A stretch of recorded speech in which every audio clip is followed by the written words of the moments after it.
A Igreja no Brasil sempre teve um compromisso com a formação do cidadão e consciência política. Não se trata de indicar candidatos ou partidos, mas sim de apontar caminhos para que se respeite o princípio básico de uma nação, a dignidade humana. Por isso, a TV Aparecida está presente mais uma vez nesse momento decisivo para o Brasil e, principalmente, para os seus mais de 200 milhões de habitantes. Este ano teremos eleições para presidente, governadores, senadores, deputados federais e estaduais. A contribuição do Aparecida Debate será, nesse primeiro momento, de ouvir as ideias, propostas e soluções para os inúmeros problemas que o nosso país enfrenta hoje. O jornalismo da TV Aparecida convidou todos os presidenciáveis ou pré-candidatos que despontam nas pesquisas de intenção de voto. Todos, sem exceção. Esperamos assim ajudar você na escolha de um país mais justo e igual para todos. Na série de entrevistas com os pré-candidatos à presidência da República, o Aparecida Debate conversa hoje com Ciro Gomes, advogado, professor universitário e político. Atualmente é o vice-presidente nacional do PDT, partido pelo qual pretende disputar as eleições deste ano. Foi deputado estadual por 2 legislaturas no Ceará, prefeito de Fortaleza, governador, ministro da Fazenda do governo Itamar Franco, ministro da Integração Nacional do governo Lula. O último mandato foi o de deputado federal de 2007 a 2011. Ciro Gomes tem 64 anos. Primeiro, o nosso agradecimento por ter aceitado o nosso convite para participar dessa rodada de entrevistas com os pré-candidatos à presidência da República. Seja bem-vindo à TV Aparecida. Muito obrigado, Eduardo. Eu que agradeço o privilégio de falar para toda a comunidade católica a qual eu pertenço. Eu tenho uma formação junto à Juventude Franciscana na minha comunidade em Sobral. Eu tenho como um grande mentor da minha formação moral, pessoal, religiosa, um homem santo que eu tive o privilégio de ter como amigo, Dom Luiz Lochaida, também franciscano. E cumprimento a toda a comunidade cristã brasileira que está na nossa TV Aparecida. Confirmando, é a 4ª eleição presidencial que o senhor vai disputar. Eu sou brasileiro, não desisto nunca. O Brasil de hoje é muito diferente das últimas 3 eleições? Sim, infelizmente para pior. O Brasil, Eduardo, era a nação do mundo que mais crescia entre 1930 e 1980. Eu chamo a atenção disso porque hoje tem muita gente desanimando, especialmente o jovem brasileiro, esmagado por uma crise, pela falta de oportunidades, sonha em ir embora do Brasil porque parece ser um país que não tem vocação nenhuma para justiça, nem vocação nenhuma para oportunizar uma vida melhor, digna para a maioria das pessoas. Pelo contrário, a vida está se deteriorando no Brasil de uma forma inédita. E eu digo isso porque eu sou um estudioso, um amante, apaixonado do nosso país. Nós crescemos em metade de um século, mais de 6,5% ao ano. Isso não tem esse prodígio na história de nenhuma nação do mundo. Ali em 1980 houve uma crise e nós tínhamos uma ditadura e essa crise não foi compreendida nem pela ditadura e nem pelos democratas que estávamos ocupados em restaurar a democracia e, portanto, não estávamos dando muita atenção à questão do modelo de economia, de modelo de gestão da economia. E dali para o Brasil perdeu a vocação de crescer. Um país que crescia 6,7% ao ano passa a crescer 2,6%.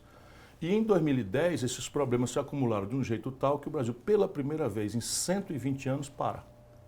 As pessoas sentem as consequências disso, mas olhando o problema, como um médico olha a doença para ter capacidade de fazer a cirurgia, que é o caso, no caso brasileiro, o país para de crescer e faz 10 anos, pela primeira vez em 120 anos. Só para você ter uma ideia, nasceram 20 milhões de pessoas. São bocas para alimentar, são crianças para ter atenção materno-infantil, são mães para serem apoiadas com a creche, são estudantes que precisam se preparar para a vida e para o trabalho, são trabalhadores que precisam de vagas.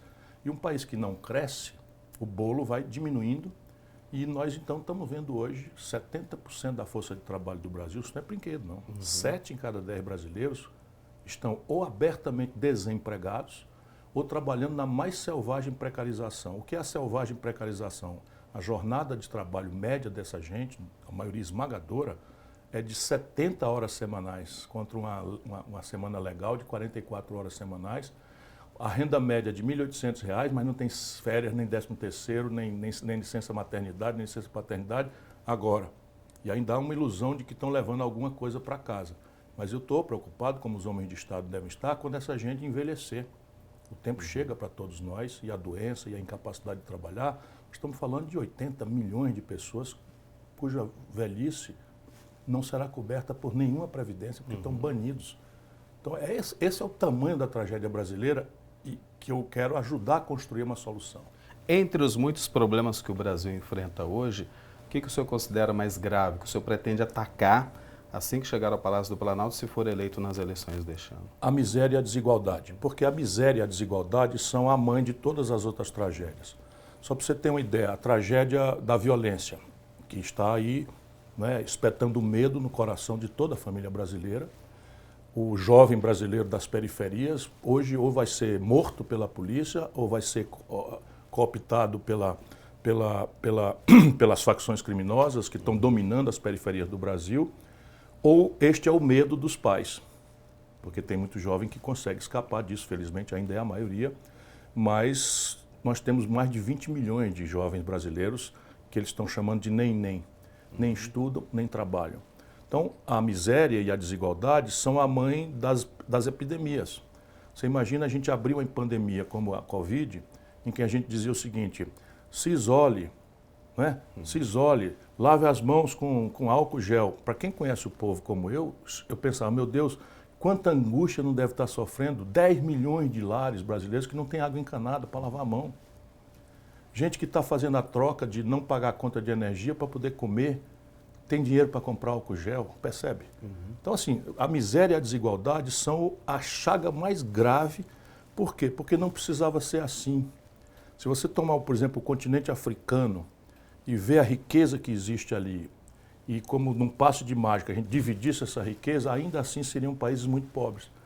No caso do Brasil, meu irmão, não é assim. Nós somos um país extraordinariamente rico. Aqui no Brasil é a perversão política que produziu a mais brutal concentração de renda do mundo. Ou seja, a riqueza existe. E essa miséria é consequência de atitudes políticas, da engenharia com que se organiza a economia do país, do jeito como se tange a política do país. Não é? Isso não é um problema de Chico, Manuel, Maria. Quando terminou o período Lula, por exemplo, que a gente celebra como um camarada de esquerda, preocupado com os pobres, 5 brasileiros, anote isso aí, irmão, 5 brasileiros acumulavam a renda e a fortuna dos 100 milhões de brasileiros mais pobres e de classe média.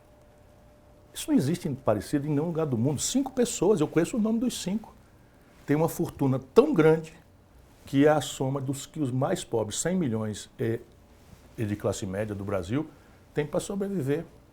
E o sistema de impostos é quem cuida de consertar um pouco isso, capturar um pouco dessa riqueza do luxo, do baronato e transferir, não com política social compensatória, mas transferir por um caminho de transformação estrutural da vida do povo pobre. Educar com profundidade, educar com qualidade, para que o filho do pobre, né, tendo acesso a uma escola decente, possa aspirar a ser um doutor, um empreendedor e mudar de classe.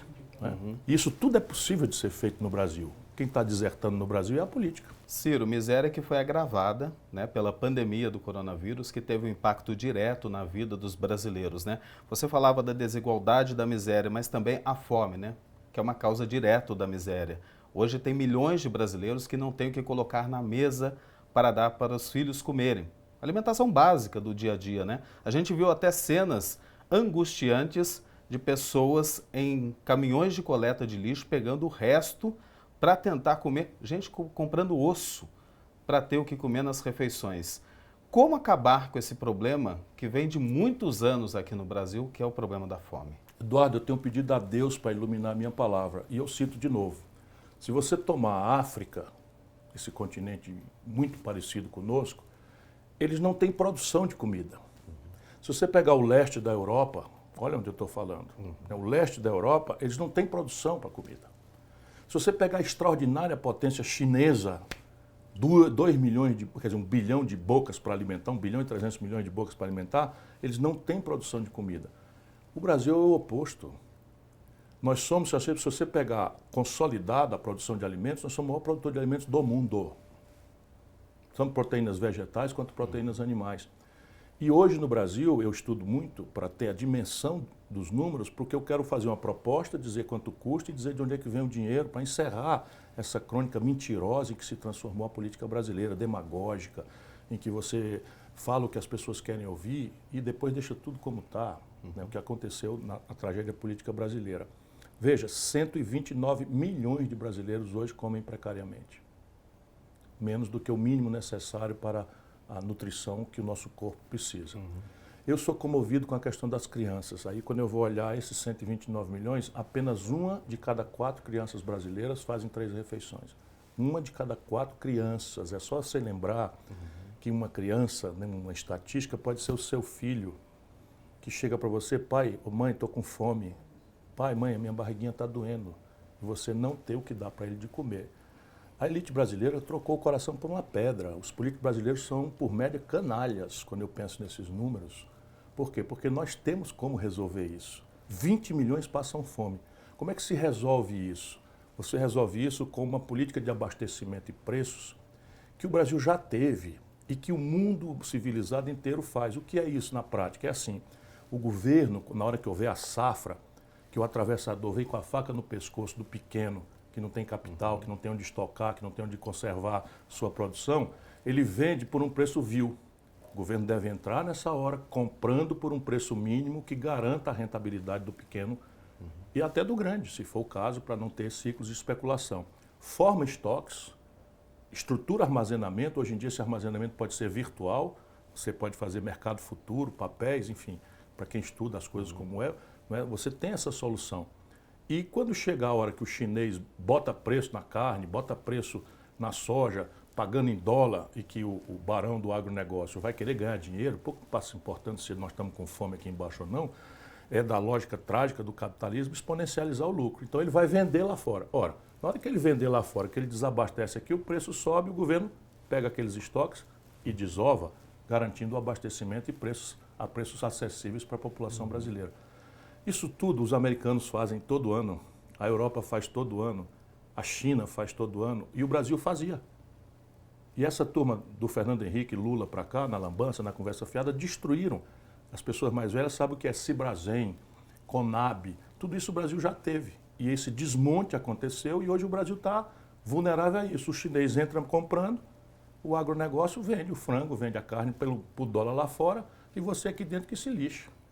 Porque aí virou a pátria da selva, do salve-se quem puder. Nessa linha, o senhor é a favor do programa de transferência de renda, Bolsa Família, lá no governo Lula, atualmente Auxílio Brasil, ou é apenas uma questão emergencial para atender naquele momento? O que bota um país para frente é o trabalho decentemente remunerado.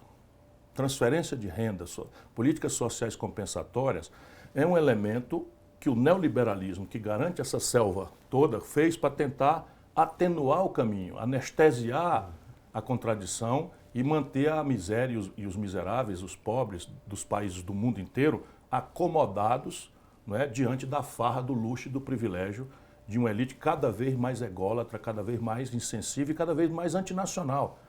A elite brasileira perdeu a noção de Brasil, não tem a menor noção. Usa o Brasil como um vampiro, tirar o sangue, sabe, tirar tudo e guardar o dinheiro fora no estrangeiro e sonha em ter uma mansão em Miami, percebe? Pela vulgaridade estética, não tem apetite cultural, amor ao povo nenhum. Né? E isso é a política que produziu essa selvageria. Por quê? Porque a gente deixa isso acontecer sem cobrar imposto. O Brasil é o maior paraíso fiscal dos super ricos do mundo. Eu fui ministro da Fazenda, eu cobrava imposto sobre lucros e dividendos empresariais que o mundo inteiro cobra. O Fernando Henrique e o Lula revogaram. Eu cobrava uma alíquota de 35% dos super salários, de 1 milhão, de 1 milhão e 500 mil, o Lula e o Fernando Henrique revogaram. Percebe? O Imposto Territorial Rural, que é o IPTU do campo, recolhe por ano no Brasil menos do que São Paulo arrecada de IPTU por mês. Olha o que eu estou dizendo para vocês. Então, este é um país saqueado por todos. E a conversa mole, o Fernando Henrique. Agora nós estamos vendo o Lula se agarrando com o Alckmin. Passaram 20 anos se estapeando, se esculhambando, praticaram rigorosamente o mesmo modelo econômico e não tem dificuldade nenhuma, estão aí juntos, num grande conchavo, sem programa, sem resolver as contradições do passado, mas mais grave, sem propor nada para o futuro. E a gente apavorado com o desastre do Bolsonaro, fica todo mundo achando que, então veja onde é que nós estamos. Então 70% do eleitorado de São Paulo, por exemplo, que é um estado poderoso do Brasil, riquíssimo, votou no Bolsonaro para protestar contra o Lula, corrupção e crise econômica. E agora estão chamando o povo para votar no Lula para protestar contra o Bolsonaro, quando os assuntos são esses. Então, política social compensatória é gravemente necessário. Se eu tenho 20 milhões de pessoas, não é, passando fome, a diferença entre chegar a comida agora ou não pode ser a morte.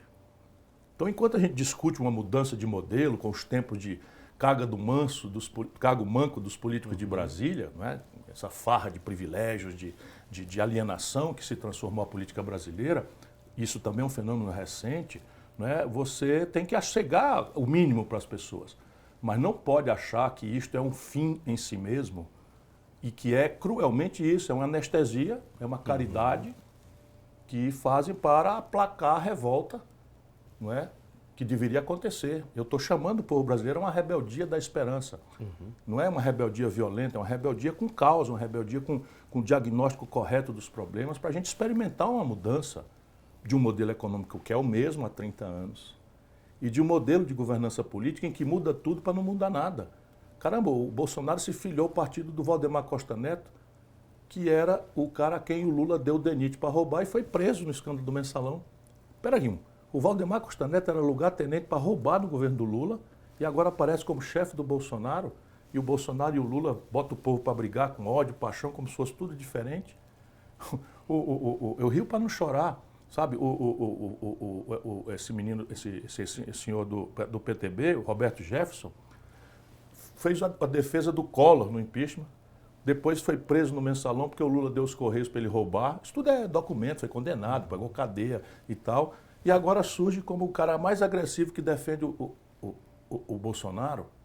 Percebe? Então, a economia é a mesma, os políticos que jogam o jogo são os mesmos, a consequência é essa tragédia e fica aqui em cima Chico, Manel, Maria, Vermelho, Encarnado, Azul, botando o povo para brigar de forma despolitizada, sem um diagnóstico correto, sem uma explicação dos problemas e, pior, sem ferir aquilo que tem que ser ferido, que é poderosíssimo.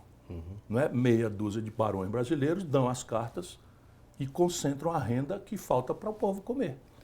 A gente está caminhando para o final do primeiro bloco, mas antes eu queria fazer uma outra pergunta que tem afetado a população brasileira e também foi agravado esse problema pela pandemia do coronavírus.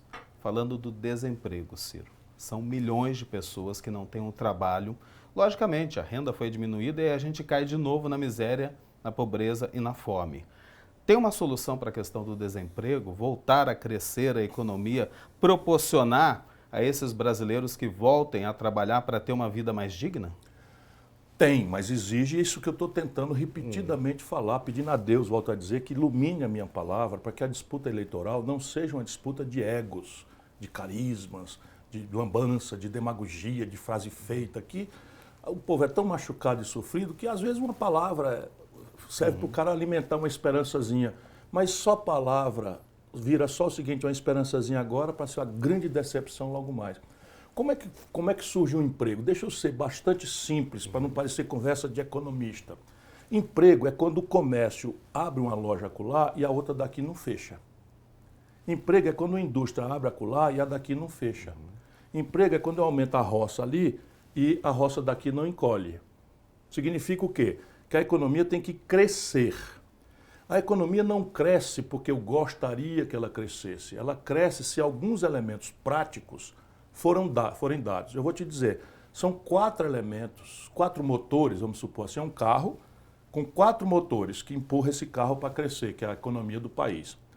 Esses 4 motores estão enguiçados, a gente chama no Nordeste, estão no prego. E ou a gente conserta esses motores, ou nós vamos ficar conversando fiado. E não vai acontecer da loja aumentar sem a outra fechar, da indústria aumentar sem a outra fechar. Primeiro motor, se eu estiver sendo longo, me interrompa, mas essa é uma oportunidade de a gente conversar. O consumo das famílias. Quando o Brasil cresce, 60% do crescimento, ou seja, o motor mais importante, cresce puxado pelo consumo das famílias. Ninguém precisa ser economista para entender. Se as famílias podem consumir mais, o comércio vende mais. Se o comércio vende mais, contrata mais gente para atender os clientes e compra mais da indústria. Se tem uma encomenda maior da indústria, a indústria para produzir aquilo contrata mais gente e compra mais matéria-prima. E aí a traquitana da economia gira. De onde é que vem o consumo das famílias? Vem de emprego, renda e crédito. Emprego, nós estamos na pior taxa de desemprego. Não foi a pandemia, não foi o Bolsonaro quem produziu essa explosiva taxa de desemprego no Brasil, pulando de 4% para 11,6%. De onde nunca mais desceu foi o PT, foi o Lula e a Dilma. A data disso é 2014, 2015, onde essa virada, esse estelionato eleitoral, que explica a revolta com que o povo foi votar no Bolsonaro, para votar, porque houve essa crise econômica, que é a mesma que está aí, que o Bolsonaro agrava. Então, se emprego e renda só vem depois de que eu crescer, como eu expliquei aqui. Onde é que eu posso atuar? Se eu acho que eu devo atuar ou devo deixar avulso aí? Não vai acontecer, é no crédito. 72 de cada 100 famílias brasileiras estão endividadas. É o maior endividamento da história do Brasil. Por quê? Porque a pessoa não está dando conta do orçamento básico, é pagar energia ou comer. Percebe? Aí come, porque comer é uma emergência, não paga a conta da energia, corta e vai para o SPC. É botar gasolina no táxi ou comer. Aí o cara faz um crediário, não compra, não paga, está no SPC. 63 milhões e 700 mil brasileiros estão humilhados no SPC. Eu tenho uma proposta para reestruturar esse passivo das famílias, que é simples, a gente faz no Ceará todo mês. Se você olhar no Google, porque a banqueirada não deixa o povo entender isso, parece, não, é demagogia, isso é brincadeira, vai pagar a conta do povo. Não é nada disso. Os ricos fazem isso todo ano, com dinheiro público, chama refis. O que eu pretendo fazer? Eu vou entrar no meio do consumidor que inadimpliu e vou negociar um desconto nas multas, nos juros, na correção monetária, nos abusos, porque o camarada fez um crediário para comprar um micro-ondas de R$400, picou em 30 prestações, pagou uma, pagou duas, inadimpliu, aí mete multa, correção monetária, a dívida era 400, vira 1.500. O cara já não dava conta de pagar 400, vai pagar 1.500 quanto? E daqui um mês vai virar 1.800, com juros para cima, que ele não tem culpa de nada e nem sabe o que está escrito naquelas letrinhas pequenininhas quando é obrigado a assinar o contrato ali na Casa Bahia. Então é o seguinte, o governo entrando, ele desconta até 90%. Entra aí, irmão. Leilão do Serasa, para você ver como eu estou falando. Dá para conseguir desconto de 90%. Esses 10%, o que é que eu vou fazer? Pegar o Banco do Brasil e a Caixa Econômica, tirar do cartel, porque estão entregues aos bancos privados. É o maior escândalo brasileiro, é que, de novo, o Lula e o PT, enquanto faz conversa de esquerda, concentraram 85 de cada 100 transações financeiras do Brasil em apenas 5 bancos. Só para o brasileiro ter ideia, nos Estados Unidos 5 mil bancos estão competindo. E o que é a competição entre 5 mil bancos? É baixar o juro e baixar a tarifa. No Brasil, esses 5 bancos se sentam, vão para o jantar em Fortaleza, num hotel para ninguém ver, e combinam. E quem for podre que se arrebente, porque quem quiser morrer no cartão de crédito, morre no Visa, no Mastercard ou no American Express, que cobram nos Estados Unidos 17% de juros ao ano e no Brasil cobra 300%. Percebe? Então eu vou ajudar a descontar essa coisa e reestruturar. Então esse é o primeiro motor, o consumo das famílias, e a primeira providência é o crédito reestruturado. O segundo motor é a mesma coisa, para não ser muito comprido, com as empresas. No Brasil hoje nós temos 6 milhões de empresas, algo ao redor de 18 milhões de empregos, com a faca no pescoço para fechar amanhã ou depois, no Serasa, que é o SPC das empresas. Então é o seguinte, se uma empresa está no Serasa, o próximo passo é fechar. Já fecharam 280 mil pontos de comércio do desmantelo do PT para cá. 38 mil indústrias fecharam, 14 mil só aqui em São Paulo, onde nós estamos conversando. Você abrir uma indústria é um serviço pesado, mas se eu estou falando em abrir indústria para ter emprego, eu estou fechando em massa as indústrias. Já eu volto a falar sobre isso. Então, eu preciso fazer um programa de reestruturação do passivo dessas pequenas e médias empresas, mediante uma condição de investimento, de retomada do investimento, de retenção de trabalho formal com carteira assinada, não é? E isso eu posso fazer também com uma reestruturação via uma parte das reservas cambiais. O Brasil tem hoje uma espécie de caderneta de poupança em dólar. E lamentável é que os governantes brasileiros não têm experiência. E eu fui ministro da Fazenda, eu não estou me apresentando o meu currículo. Então, o Brasil tem uma espécie de caderneta de poupança de 370 bilhões de dólares.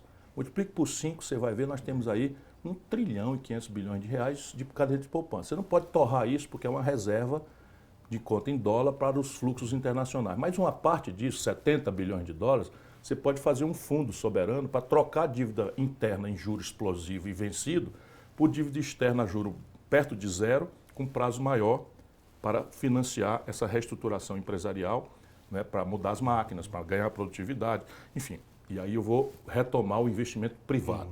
O terceiro motor é o investimento público. Eu estou só a ordem de apresentação. Deixa eu lhe dar o dado. O Brasil, quando começou esse desmantelo aí, começou com Lula e com o PT e tal, o Brasil investia 100 bilhões de reais, que já é muito pouco para um país como o nosso, com o governo da Dilma. Agora a coisa está ficando tão grave que nós temos reservado para investir esse ano 25. É o menor volume de investimento da história. Só para você ter uma ideia, São Paulo, que não está propriamente sadio financeiramente, tem algo ao redor de 20 bilhões para investir, igual à União Federal. O São Paulo tem que cuidar de um estado, a União Federal cuidar de tudo. Isso é a queda. O coice. Deixaram a corrupção, esse modelo de política suja que nós temos, que esses 20 bilhões, 25 bilhões, 18 fosse apropriado pelos deputados, que na melhor hipótese vão pegar esse dinheiro e pulverizar em 1000 coisinhas para fazer graça para os seus eleitores nas comunidades, e na pior hipótese, que é aquela que eu sei, vão roubar 40% disso, porque não tem controle de nada, numa tal de emenda do relator, que a nossa imprensa descuidada chama de orçamento secreto. Isso é um absurdo inominável. A corrupção no Brasil tomou conteúdo, sabe, orgânico, ante a omissão dos tribunais, a omissão do Ministério Público. E a gente precisa consertar isso, porque consertar a taxa pública de investimento é condição para você puxar o investimento privado. Só para você ter uma ideia, 14 mil obras paradas. 14 mil. Só em São Paulo deve ter umas 6 mil obras paradas.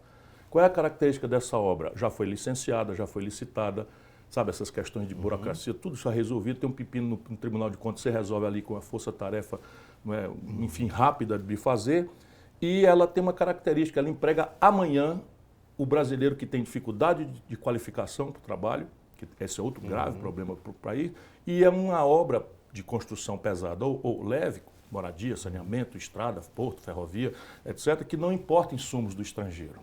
Então, você está pronto para começar, eu tenho condição de oferecer ao povo brasileiro 2 milhões de empregos, não, 5 milhões de empregos em 2 anos. Mas no primeiro ano é 1 milhão de empregos, assim, porque eu sei fazer. Você imagina, assim, se eu pego o CRIO, entre os programas de retomada do investimento, eu pego o CRIO, um programa de titulação de papel da casa da favela brasileira. Tudo quanto é de favela aí são ocupações sem papel, o cidadão tem a casinha dele, já é pacífica, posse, etc., mas não tem um papel, ele não pode entrar num banco, não pode fazer um crediário, não pode dar uma garantia e tal. Eu vou fazer, como já fizemos no Ceará, para milhares de famílias, mais de 100 mil famílias, a gente vai, acerta com os tribunais, com os cartórios, o governo entra, faz a discriminação e entra com o papel da terra, e com o papel da terra eu vou fazer um financiamento em 10 anos para recuperação e expansão de moradia, com a obra de infraestrutura, de saneamento, etc., etc., permitindo que as famílias contratem seus próprios membros desempregados para essa jornada, que, enfim, é um programa. E aí você tem que perguntar para mim e para todos, de onde é que vem o dinheiro? Porque aqui está a diferença. Eu já tenho discriminado, tenho um livro escrito sobre isso, todo mundo pode conhecer os detalhes. Eu tenho 3 trilhões de reais em 10 anos, para poder ter um lastro de tempo, em que basicamente o dinheiro vai vir. Corte de 20% daquilo que é imposto devido e que não está sendo cobrado por favores picaretas no Brasil. Deixa eu dizer para o povo da nossa rede Aparecida. Se eu estiver sendo longo, me interrompa. A gente está já estourando o primeiro bloco. Eu vou pedir até licença. Vou dar esse exemplo, só esse exemplo. Sim, vamos lá. Então veja, no Brasil a cesta básica tem queijo suíço, salmão e filé mignon, entre 36 produtos de luxo, que meteram na cesta básica, que o povo nunca viu isso, para não pagar imposto. Sabe quanto é que dá isso? 8 bilhões de reais por ano. Com 8 bilhões de reais eu coloco 1 milhão de crianças pobres do Brasil numa creche em tempo integral em que a classe média brasileira não tem nada parecido. Quer ver funcionando? Dá uma olhadinha no Ceará. Você estava falando da questão do desemprego, como resolver esse grave problema que a gente enfrenta hoje no Brasil. 4 motores, falta o 4º motor para a gente ir para a próxima pergunta, que está um pouco ligada também com a vida do brasileiro tão difícil nos dias de hoje. Sim. Esses são os motores da virada do jogo. Né? Então, o 4º motor é a retomada do processo de industrialização do Brasil. Em 1980, 1/3 da riqueza brasileira era tirado da indústria. Por que a indústria é importante? Eu estou falando para Aparecida, mas para o Brasil inteiro, mas para as pessoas que estão no eixo Dutra, sabem o que eu estou falando.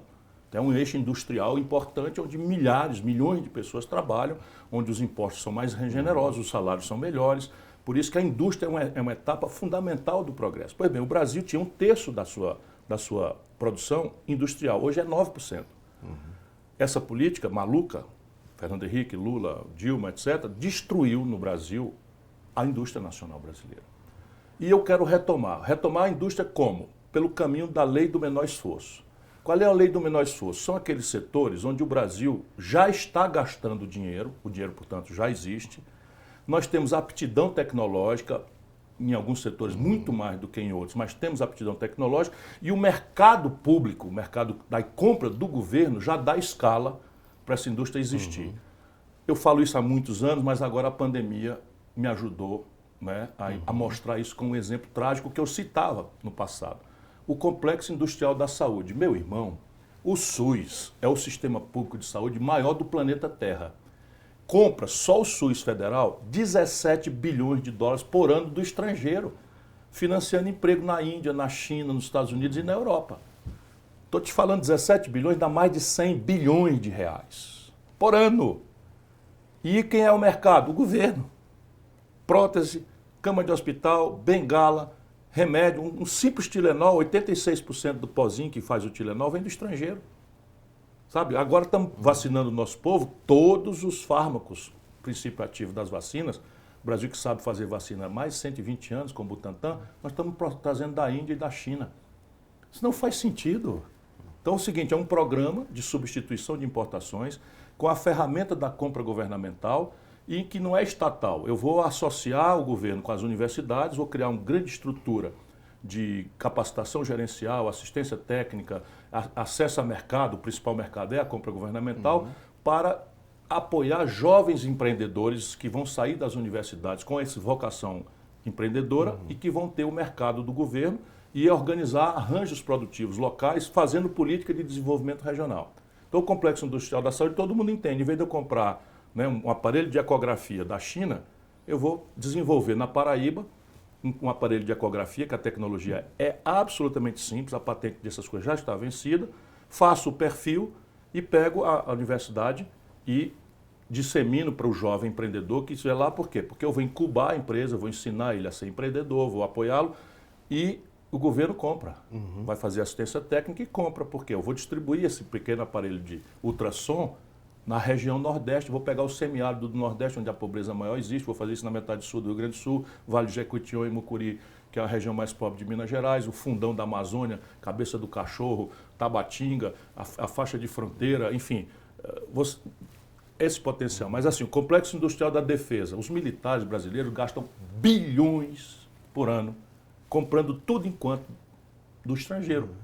Outro dia, já faz alguns anos, a China ganhou a competição, a concorrência para fornecer, eu rio para não chorar, para fornecer os uniformes do Exército Brasileiro. Olha aqui. Felizmente, protestamos e tal, essa licitação foi cancelada. Mas a China, que tem essa política que o Brasil não tem, ganhou a concorrência do outro lado do mundo para vender a roupa do nosso Exército. Tenha santa paciência. Quando você olha os artefatos, mísseis, bala, armas, etc., bilhões de dólares exportados, quer dizer, comprados de fora, gerando emprego lá fora. Complexo Industrial do Agronegócio. Você sabia que metade, nessa conversa mole do Bolsonaro lá na Rússia agora, o único elemento objetivo que estava lá é que a Rússia comprou uma fábrica de fertilizante no Brasil e o Brasil virou importador de 100% dos fertilizantes defensivos agrícolas que nós usamos são comprados do estrangeiro. Isso faz sentido isso? Todos os princípios ativos estão sobrando na natureza generosa que Deus nos deu, potássio, nitratos, etc. Tudo tem na natureza brasileira. Então haverá um programa, né, de industrialização no Brasil e não precisa ser estatal. Aqui eu vou organizar consórcios de empresários, vou criar um mecanismo de comércio exterior, vou criar o fomento creditício, uma estrutura de renúncia fiscal transitória para criar um ambiente para que nasça uma indústria do agronegócio para trás, fertilizantes, defensivos, implementos, e para cima. Por que eu vou exportar soja bruta e depois importar o cosmético que é feito da soja esmagada e trabalhada? pela bioquímica. Percebe? Eu sou o dono da Amazônia. Os princípios ativos de uma nova farmácia, de uma nova cosmética, estão todos aí. Não é? E a gente agora tratando de destruir a floresta, destruir biomas, perseguir comunidades indígenas, destruir recursos hídricos, sabe? O Brasil é uma baderna completa. E não é o Bolsonaro. O Bolsonaro piorou tudo, mas isso já vem decadente daqueles anos 80 para cá, que nós não fomos capazes de consertar. Então, veja, a reindustrialização forçada, começando pelos complexos industriais, onde nós já temos dinheiro ouvindo a conversa. Complexo da saúde, complexo da defesa, complexo do agronegócio e petróleo, gás e bioenergia. Isso aqui é uma coisa que precisa conversar. Agora o petróleo bateu com essa confusão que está acontecendo lá na Ucrânia, passou de $100 o barril. O Petrobras vai meter isso no lombo do taxista brasileiro, da dona de casa que compra gás, e vai distribuir, como fez agora, semana passada, 100 bilhões de reais de lucro exorbitante para acionistas minoritários, que são barões brasileiros e estrangeiros, a quem o senhor Lula e o senhor Fernando Henrique entregaram o capital não votante da Petrobras, enquanto fazem aqui em cima da mesa a lambança, a conversa fiada e tal. Vai mudar tudo. Toda a petroquímica vai ser feita aqui. Faz sentido o Brasil, que já sabe fazer gasolina, gás, querosene de aviação, gás de cozinha, óleo diesel, há mais de 50 anos, aumentar explosivamente e obrigar nosso povo a pagar tudo isso em dólar, quando a gente sabe fazer aqui, gerando emprego aqui, faturando em real, para passar esse preço mais em conta para o nosso povo. Por isso que eles não querem que eu chegue lá. Porque o desmonte do Brasil é uma obra política lúcida. E eu quero acabar com essa mamata, com essa farra, percebe? Com um novo projeto para o país. Ciro, queria falar dessa tragédia agora, recente, que aconteceu em Petrópolis, na região serrana do Rio de Janeiro. O temporal que durou apenas uma tarde, a gente vê o resultado, 200 mortos. Não é a primeira vez que Petrópolis enfrenta esse grave problema. E olha só, desde o fim do ano passado até agora, o mês de março, nós tivemos 300 mortos, incluindo Bahia, São Paulo, Minas Gerais. Afinal, essas tragédias podem ser evitadas? O governo federal, ele pode realizar obras de prevenção e investir mais nessa área, principalmente em parceria, né, com estados e municípios. Como é que você vê esse problema? Claro que pode. Vamos só entender a raiz do problema. A raiz do problema, de novo, é aquilo que nós falamos, é a miséria e a pobreza. O que é isso? Basicamente, é uma família que já não dá conta de pagar o aluguel. E ela está indo ou para a rua, as populações de rua estão se incrementando de uma forma selvagem no Brasil, ou elas vão para áreas que não são próprias para a moradia, porque não tem alternativa, ou terrenos protegidos, ou áreas públicas, ou áreas devolutas, e vão para encostas e vão para ribeiras de rio, onde não é prudente. Mas elas não vão porque querem ir, elas não vão porque elas precisam de um teto para criar as crianças, percebe? E o Brasil não tem projeto para nada, estou te dizendo de novo, isso não aconteceu agora, como você na pergunta está dizendo. Então o que nós temos que fazer agora que esse problema foi criado? Você tem que fazer um mapeamento de área de risco. Isso se faz na estrutura da Defesa Civil, que eu já chefiei e comecei esse levantamento. Então você faz um levantamento planejado, o Brasil não tem plano para nada, e identifica e pondera o tamanho do problema. Esse trabalho pode ser facilitado, porque se ele não existe ainda um plano federal, as informações localmente são nas igrejas, você consegue já correr um pouco com o tempo. A partir daí, você tem que pegar especialistas e hierarquizar o nível de criticidade dessa área de risco. Ou a probabilidade da maior para a menor, e a partir daí entrar num processo de transformação dessas áreas, dando uma moradia decente ou estabelecendo isso como critério de prioridade para a moradia. Tragédia brasileira. Todos os programas habitacionais, inclusive o famoso Minha Casa Minha Vida, que se faz muita propaganda, tem por regra a premissa de uma renda mínima que estas famílias não têm.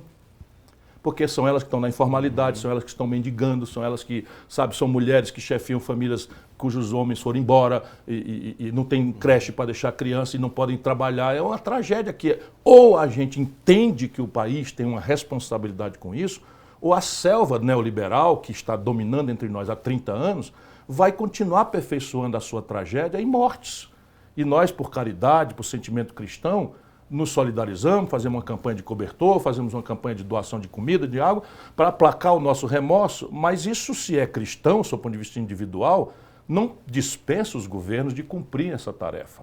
Deixa eu lhe dizer, eu cito como exemplo, não é por nada não, é porque o político gosta de falar coisas bonitas e agradáveis para o povo.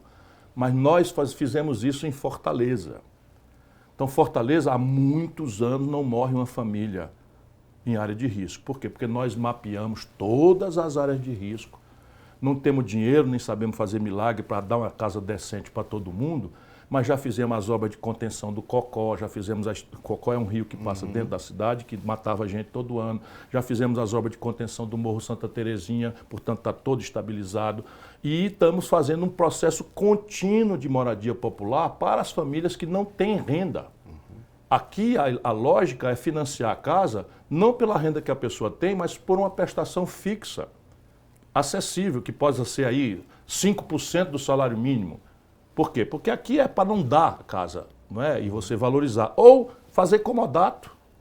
Percebe? Tem 1000 mecanismos para quem sabe trabalhar, e é isso que eu estou pedindo ao povo brasileiro. Não deixe essas eleições serem uma eleição de disputa de carisma, de lambança, de conversa fiada, de uma memória afetiva mentirosa, em que um tempo que todo mundo comia picanha e cerveja, essas pessoas que estão nas encostas morrendo nunca comeram picanha e cerveja. Elas sempre estiveram aí para morrer, percebe? Porque falta planejamento no Brasil para tudo.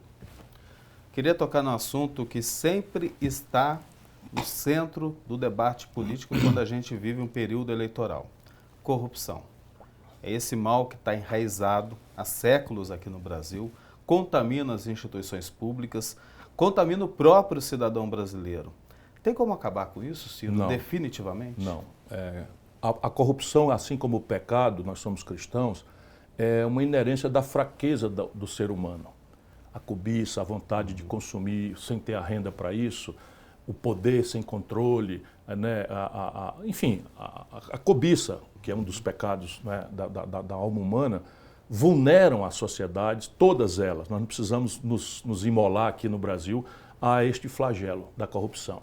O problema no Brasil é que a corrupção alastrou-se e a impunidade é percebida como o prêmio dessa corrupção.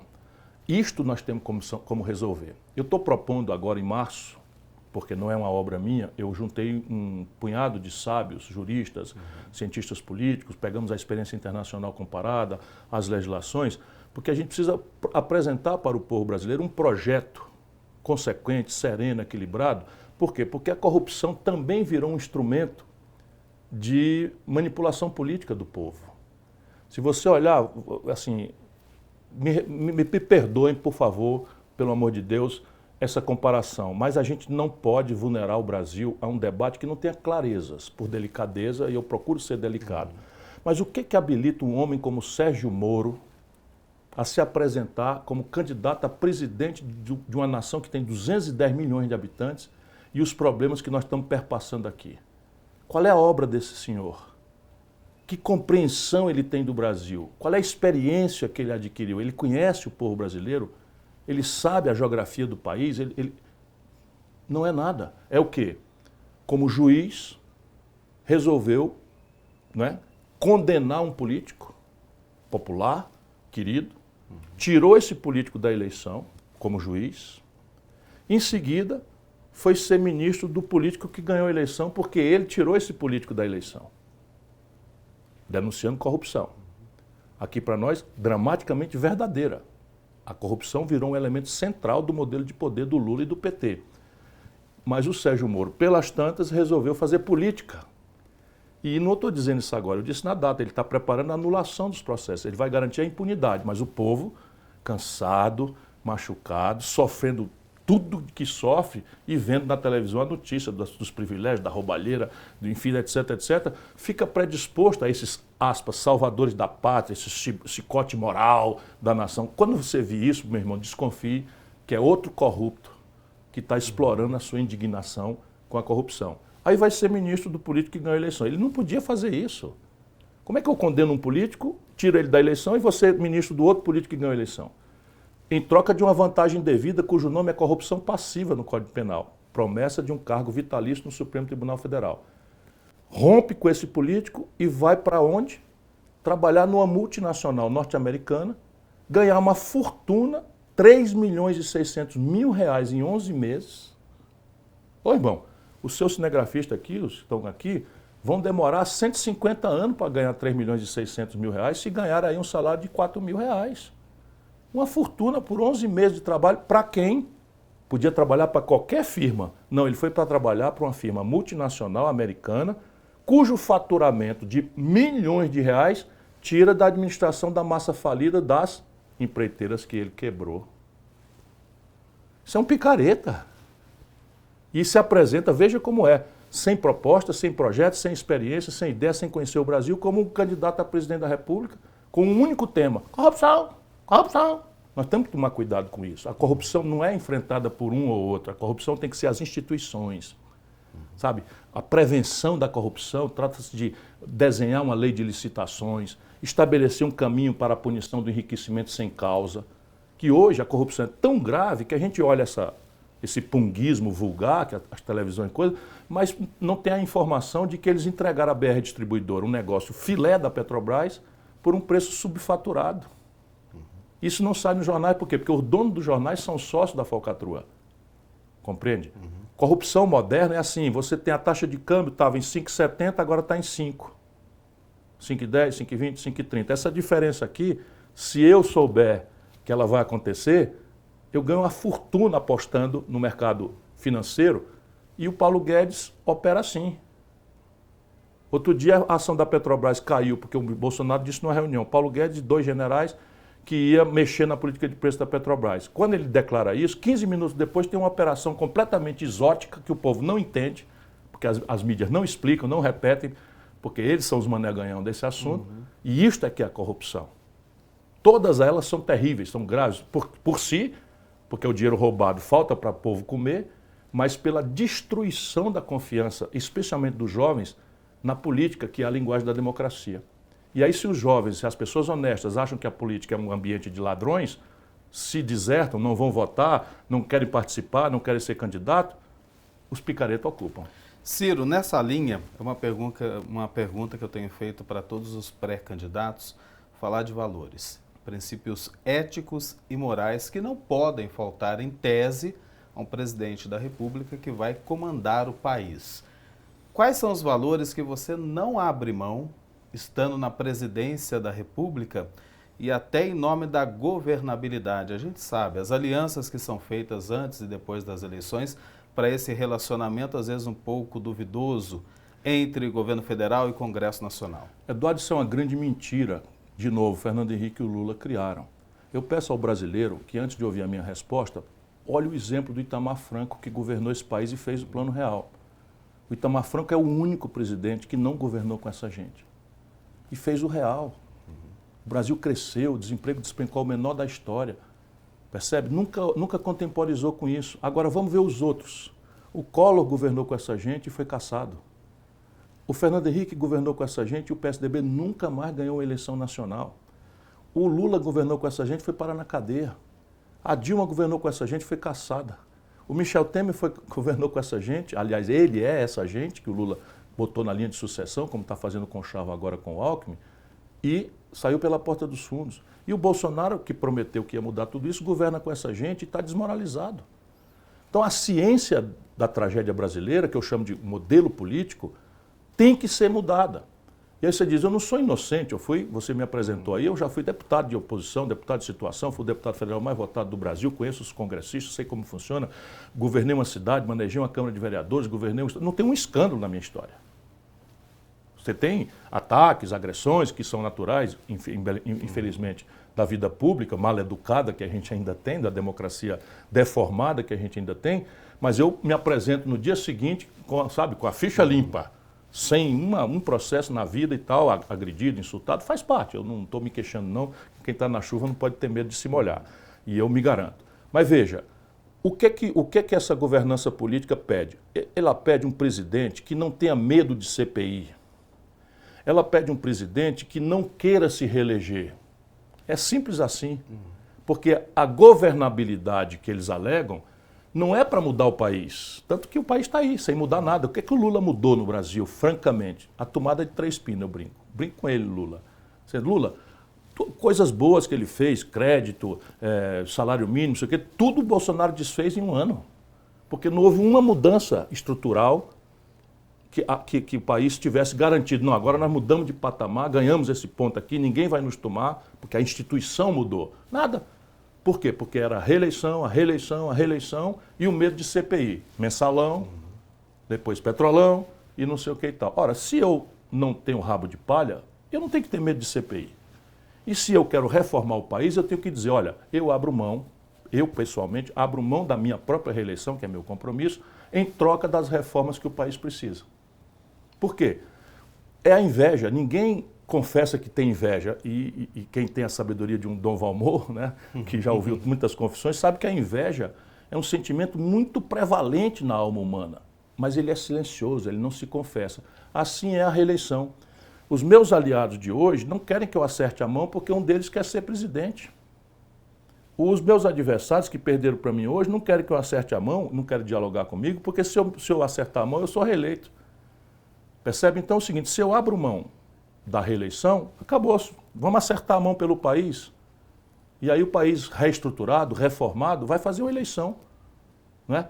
Por exemplo, no Ceará, eu estou dando sempre um exemplo, as pessoas achando que eu estou falando coisas bonitas e tal. No Ceará nós ganhamos todas as eleições desde 1986. Todas.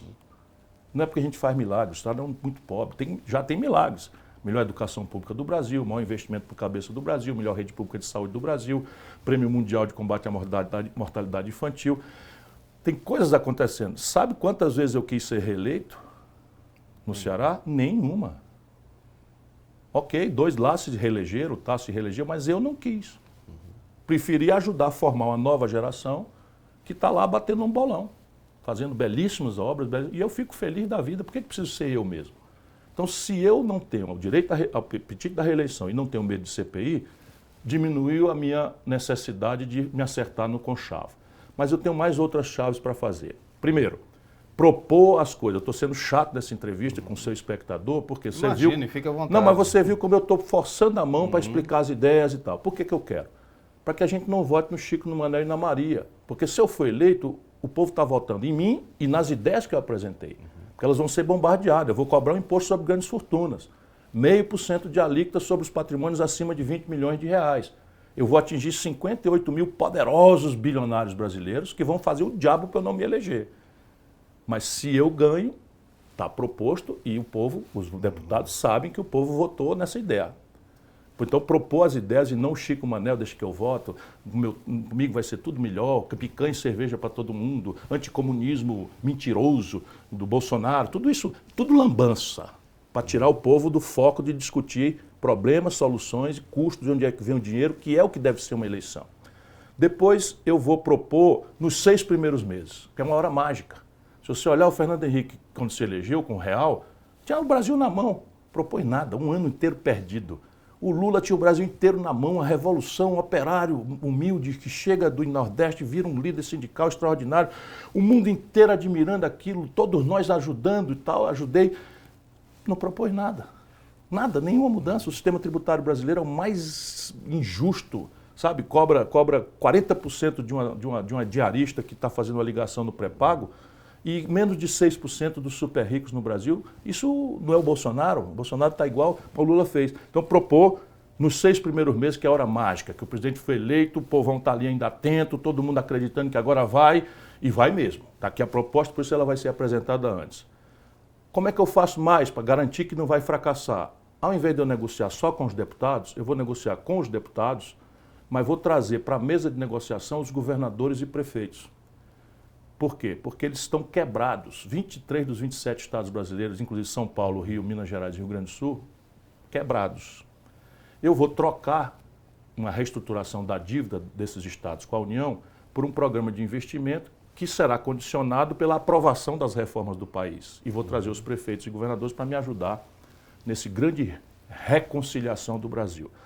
E, por fim, persistindo o impasse num ou no outro assunto, que eu acho difícil que aconteça, eu vou propor, já estou propondo agora, que a gente mande esse impasse. Por exemplo, eu quero cobrar imposto sobre grandes fortunas. O Congresso acha que não deve cobrar, e a gente negociou, não chegou a um bom entendimento, eu não vou me vender nem vou comprar ninguém. Eu vou chamar o povo para votar através de um plebiscito direto. E aí a gente sai dessa confusão. Ciro Gomes, pré-candidato à presidência da República pelo PDT. O nosso tempo, infelizmente, acabou, mas esse é o início, de um processo eleitoral. A TV Aparecida, a serviço do bem comum, também vai acompanhar todos os pré-candidatos, futuramente candidatos à presidência da República, nessa caminhada até outubro, pelo menos o primeiro turno e depois o segundo turno. Eu quero agradecer muito a participação do senhor, ter aceitado o nosso convite para participar desse bate-papo. Nosso muito obrigado e seja sempre bem-vindo aqui na TV Aparecida. Eu que agradeço o privilégio de falar a toda a gente brasileira e pedir a vocês, olha, não tem nada que se apaixonar por político. O povo sábio bota um pezinho atrás e obriga todos os políticos a fazer um diagnóstico da doença e como é que querem tratar a doença. Isso é o que faz um povo maduro. E eu peço a Deus, pela intercessão da nossa padroeira, Nossa Senhora de Aparecida, que abençoe essa grande nação e que nós possamos achar o caminho de retomar o desenvolvimento, enfrentar a miséria e a pobreza e reconciliar a nação brasileira, encerrando essa crônica de ódios, paixões que estão separando amigos, destruindo famílias nessa confusão selvagem da internet. Aparecida Debate Eleições 2022 fica por aqui agradecendo a sua companhia. Uma boa noite para você, um ótimo descanso. Até a próxima terça.